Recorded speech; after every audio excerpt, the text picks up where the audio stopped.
I have been in the absolute worst slump I've ever been in, but I was still able to manage to read 6 books in April, so let's talk about them. I want to know in the comments what your guys' favorite book of April was. So the first book that I read was The Last Dragon of the East by Katrina Kwan. This is a standalone fantasy based off of Chinese mythology, and I absolutely loved this. It is definitely one of the best standalone fantasy books that I've read in a really long time. This was genuinely just such a good time, from the pacing to the plot, the romance. It was just really well done. And it's really not too long. It was like the perfect length. And then I listened to Heavenly Bodies on audio, and I gave this one 3 stars. I just really didn't care for it. I was just kind of bored. The characters were meh. It just felt like I was reading something that I've read before already. It's not bad, but I wouldn't say like run to go read this book right now.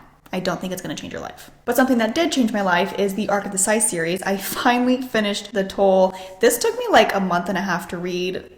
It's kind of big. I did give this one 4 stars. It is, I think, my least favorite in the series, but the series as a whole is still amazing. I feel like this could have been a couple hundred pages shorter. And then I listened to The Business Trip by Jessie Garcia. I listened to this on audio, and this is one of my favorite thriller audiobooks and just overall book in general. Gave this one 4 stars. It was so good. I loved all the different perspectives that you get. When I got to the end, I just had to rewind and listen again because I was like, wait, is this actually happening right now? It was really good. Highly recommend. Then I finally read Piranesi by Susanna Clark. I can't believe I waited this long to read this. I'm gonna give this one 4.5 stars. I absolutely loved this. I don't know what genre I would put this in, but I guess I'll put it in fantasy. Really short, really fun to read. It's a little bit confusing at first, but it wasn't like a bad confusing. Like, I was so intrigued at what was happening. When everything came together and clicked, I was locked in. I was sat. I absolutely love the main character in this. One of my new favorite characters of all time. I absolutely love him. This is just such a delightful read. I highly recommend.